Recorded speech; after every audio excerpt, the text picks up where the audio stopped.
Hello, I'm Larissa. Welcome to Goblins of Discord. So now I'm typing Amy Tan. So, like I said in the Roxanne Gay video, I'm typing a bunch of people who made masterclass videos just because I'm a hoe for learning and I can't help. I don't know if I don't know if I'm the only one who does this. I assume other people who are deeply into the Enneagram are also like totally psychotic and just type people auto-reflexively, but maybe not. So yeah, I watched the Amy Tam one on writing, and it was really good. Um, and hopefully this is recording my video this time. So yeah, she wrote the Joy Luck Club. She's written a bunch of stuff. The Joy Luck Club. I remember reading the Joy Luck Club as like a young woman and finding it really compelling. It's also a movie. If you're just like looking at her visually, she kind of looks like like she might have a five somewhere. Just because the baby bangs. And I don't know. I associate baby bangs with like five and eight influence, but that's not necessarily true. I've just noticed fives, six wing fives, seven wing eights sometimes have these baby bangs, but I think she's a six wing seven. I have vacillated on her gut center. I think it's nine wing one, but she's kind of got a one-ish thing about her, but I really don't think she's I don't think she's quite a Karen, and I do think she's three wing four in the heart center. And I lean self-pres social, but I might change my mind by the end of this. You have to be your own person. You can't let people's opinions determine how you think about yourself. There's a difference between identity and self-identity. I mean, that's kind of the attachment struggle, right? Um, Maybe she's preaching to the attachment attachment types out there, but that's kind of the attachment struggle is being your own person, which I know sounds insulting. Okay. And welcome to you. Good to be here. You actually call this an unintended memoir. When did you realize that's what you were actually doing? I was going to write a book about writing. You know, how does the mind work? How does my writer's mind work? Creativity, imagine. And you can just right out the gate, this is kind of headish, heady, 6-7 space. She's got like a very bright energy, and she has like that kind of crooked, cutesy smile that I kind of put with 6-7 sometimes, not always, but creativity, the mind, imagination, like what does this mean? Imagination. And it wasn't until I started writing things spontaneously and seeing that they kept reverting to what had happened to me in childhood that it became more of a memoir.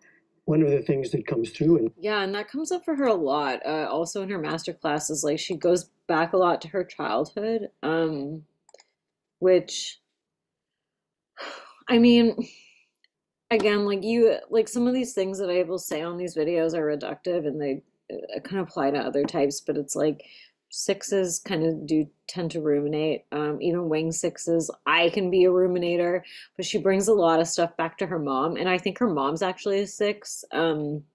She talks about her mom a lot in the masterclass, and how her mom like held a knife to her throat. And I think her mom actually might be a six with a four fix, so it makes her like super unhinged. But yeah. in the book, as you're pulling out documents and looking at photographs, each one is clearly a story, connecting to you as a storyteller, right? It was finding out that my father and mother were illegal, and that's why my parents had lied on a form. Or it was Yeah, and interesting, like you might notice this throughout other examples. I haven't really vetted this, but she has the six frame of like, what's the truth? What's a lie? What was hidden? What was out there? Like the kind of six frame of like wanting to like know what's going on. It's the fear orientation towards the truth, and the trust aspect. finding out. Oh, and also it wasn't my father's favorite. Which to me is like kind of an attachment thing again. I mean, you could argue it's a two-ish maybe influence thing, but I think it's six. I think it's six, and I think it can be three sometimes. My video is lagging, and I really hope that this video isn't fucked up. That I wasn't my father's favorite. Things that were traumatic in a way, you know, to discover at this age that you were lied to. And then I went Yeah, into the again, reasons six. why and who I became. And that became part of the memoir, but it also had to do with my sensibility as a writer. But your mother, of course, stands out as the most, I guess, vivid person. Look at this guy. This guy looks like a bug. This guy looks like he looks like a dehydrated bug that like has been eating like silica gel packages for the last 5 years. In your life. And she was always looking, sort of living in the past in a way. She hid that past, but it always kind of snuck up in different warnings that she gave me, like, She hid it. It snuck up in warnings. This is like so much sex talk.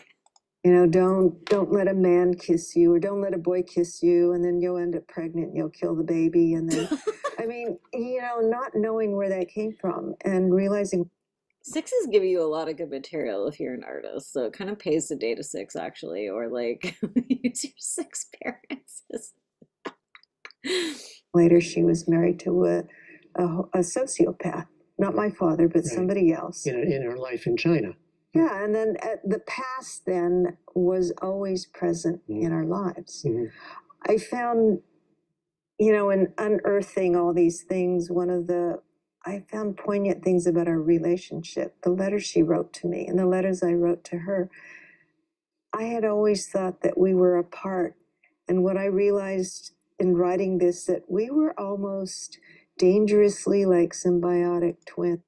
Yeah, this is so interesting because again, I think her mom's a six, so I could see this there might be like this kind of counter phobia that goes on with sixes that have six parents where it's like, ew. And I think sometimes that's what triggers sixes when they realize they're a six, that their parents are sixes and that they're a six too, because believe people in the Enneagram space because it's like horrifying. That there was almost a pathological need to be within each other's feelings. Yeah, and I don't know, I weirdly think that's six related. I mean, you could argue that that's like too fixed or something, but I don't. I think her mom's 6'4" from what she's described, and I don't think Amy Tan's anything other than a three in the heart space. But I think it's the six thing. I think attachment in the head center, you can get pretty embroiled, especially with reactivity. It's like this weird victim parasitism or something that goes on. And to understand each other, which then I realized became part of my Yeah, and skills as a she's writer. framing it as like understanding each other, which is again like a head reference.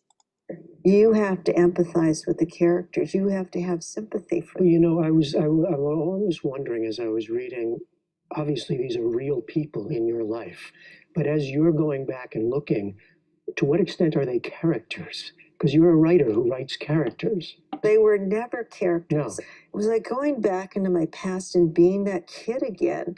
And this is my mother and my father, and I'm in that scene again where my mother. You can tell the way that she expresses herself that she has frustration influence. Like, yeah, again, I kind of like grappled a little bit. Is she one fixed? I don't think so though. There's a strain though. I think she's triple frustration wings. So her shadow type would be like 714, 741, which is triple frustration.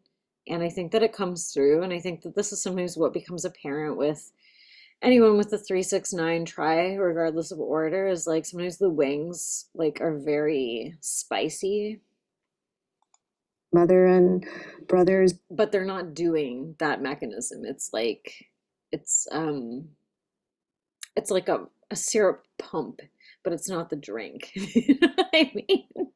And I are in the car. My mother's in the front seat. Something's going on between my mother and father.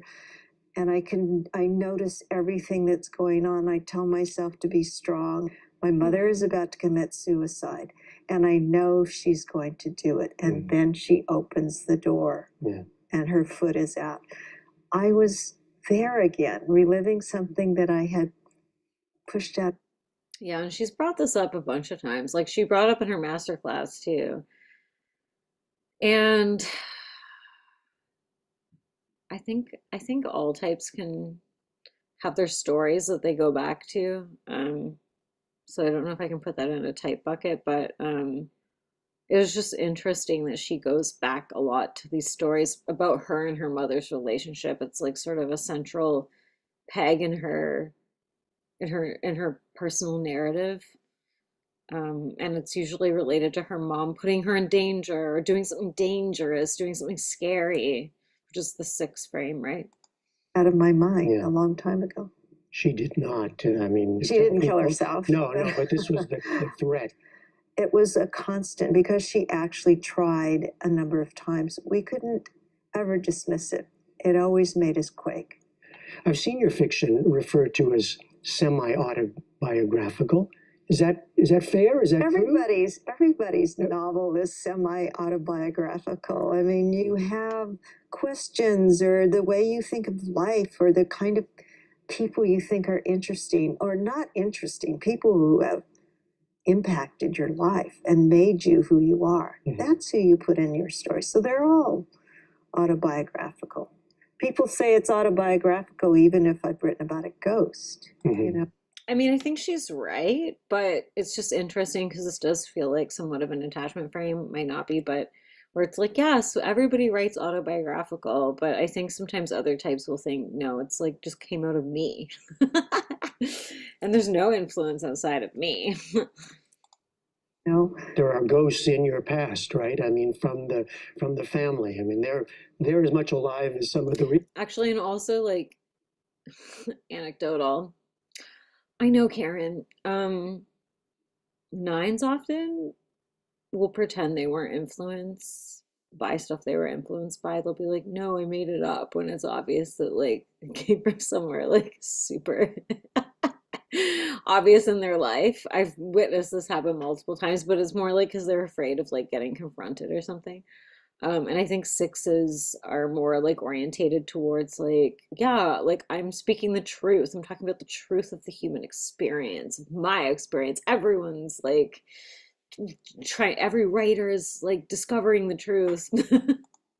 real people. They're always with me. When I'm writing, what often happens are strange coincidences. And then I think these are the clues. It's like a little thing I have to follow. And I keep Oh, and again, this is another six frame. It's like she's detective. following more coincidences. I'm on the right track. And then I find something that is shocking. Mm-hmm. That maybe my grandmother was a courtesan. You know, my mother had been in jail. All of these things come together and they make sense. Fiction makes those things happen faster because I let myself go and I'm not as self-conscious. But all the things from the past, they somehow rise up when you let go and say it's fiction. You're used to. Yeah, I mean, she's right, but it's hard to write autobiographical. I mean, I feel somewhat centered on her type, but let's just see. Becomes more multidimensional. It had to do with. She's wearing that necklace again. It's kind of cool. I mean, this almost looks five influenced again.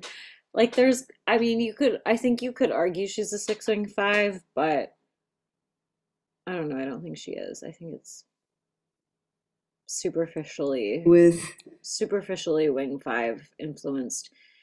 It could just be even like nine wing one, three wing four stuff.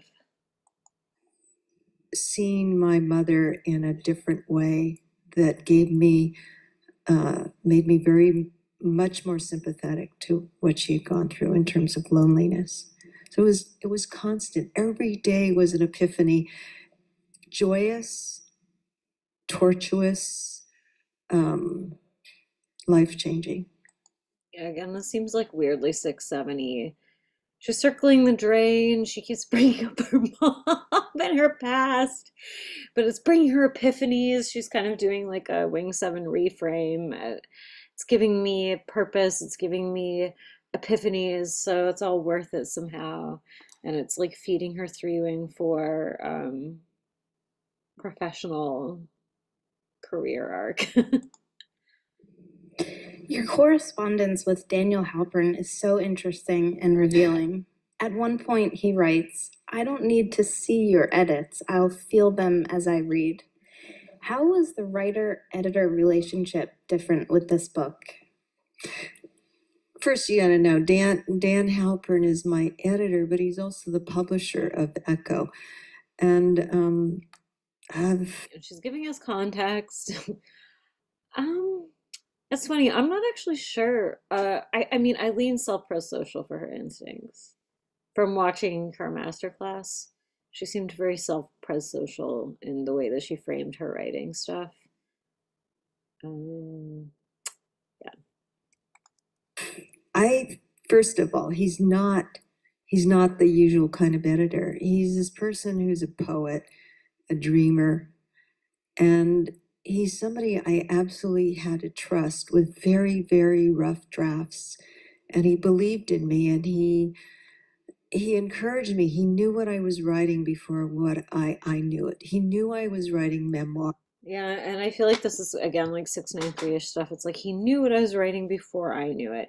He was encouraging. It's like he became the support system, the cheerleader almost needed in some ways to keep the train running.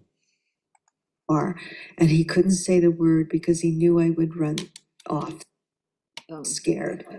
And I always worried that my prose is really, really bad, really trite and rough. And it is. I'm really upset when I read some of these sentences. yeah. So this is interesting because this is a 6 self-deprecation, especially with 9. But she's not really doing it in a 4-ish way. It's very it's like my grammar's off, or like, you know what I mean? It's like, oh, I didn't do the thing right. Like the trying to think of how this differs from the Roxane Gay stuff. Just as a comparison, but let me see. I should have done 2 more edits, but Yeah, it's more related to competency. It's like, oh, it wasn't quite competent enough, but it could have been. It's not like that self-image of like, I'm a broken artist. he would just say things like that. I will feel them. I will. And like they can be improved and they will be improved and like the next thing will be improved. No, I will understand your book even more, and I know where you wanted to go with this. So that's Dan. That's Yeah, and even just like the finding what the message is or the meaning is feels very like 963, 693, 369, because it's like you don't really know what it is. And I mean, you could argue other types would have this, but I think sometimes it's like, I don't know, I'm trying to think of how to say this without being reductive, but um, like there's almost like an external gaze needed sometimes with 369 try type to like validate what's being created, where it's like here's what you're doing, or like here's the value, kind of.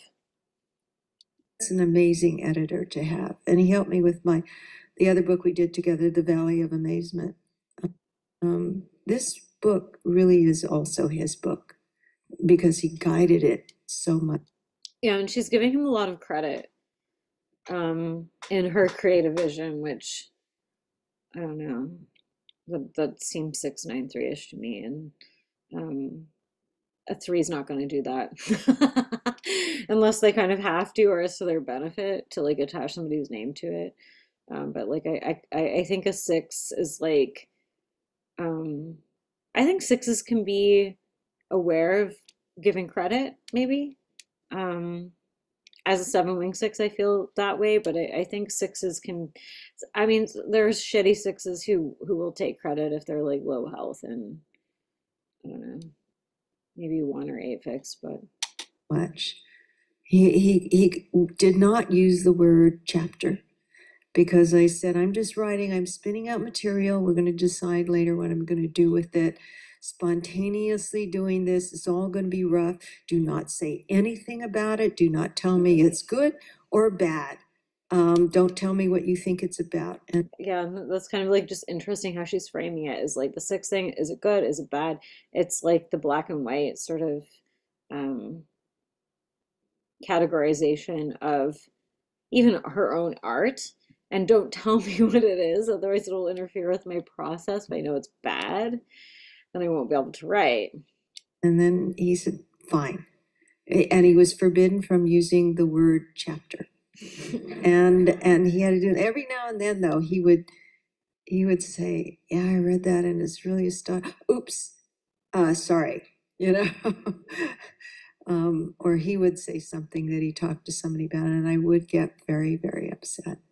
So it was just a book between us. You've mined your past for this book, but even your past from before you were born.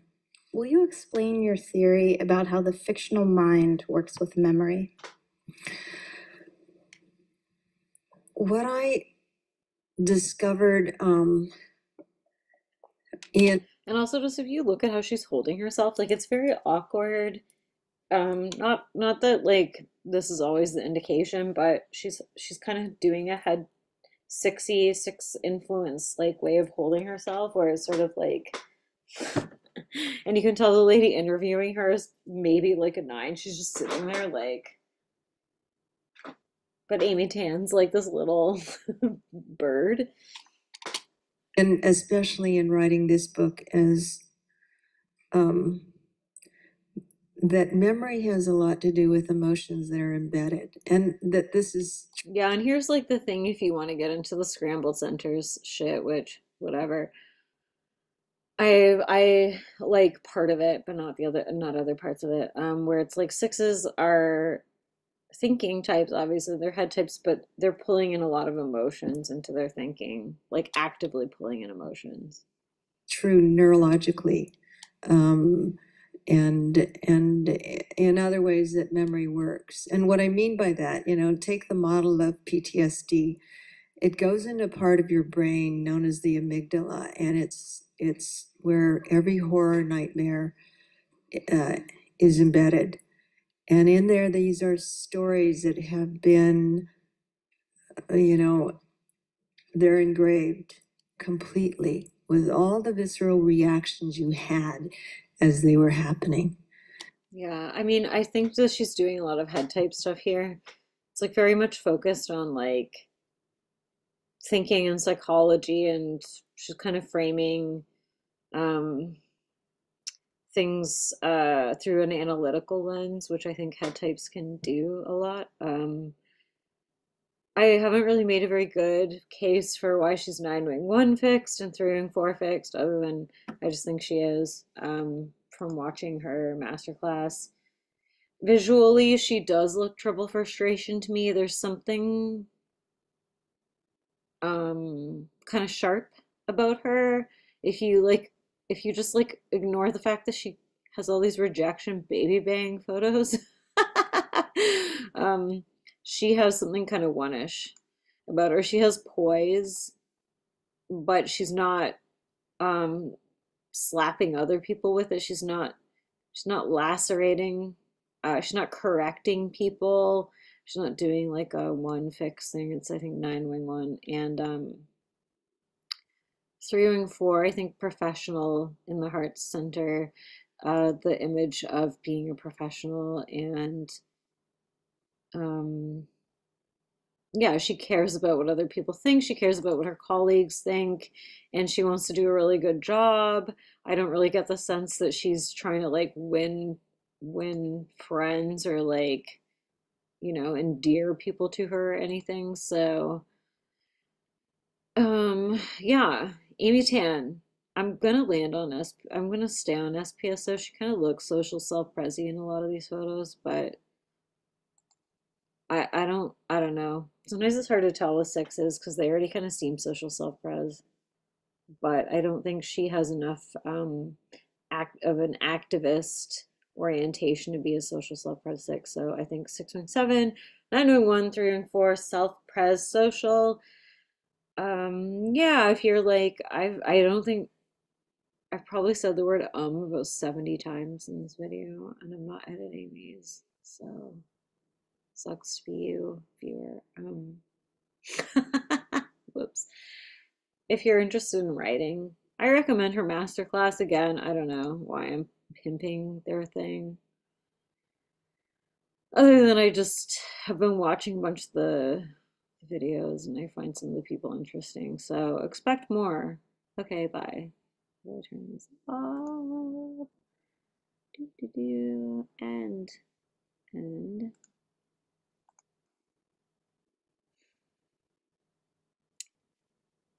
I not record this? No, I did. Okay.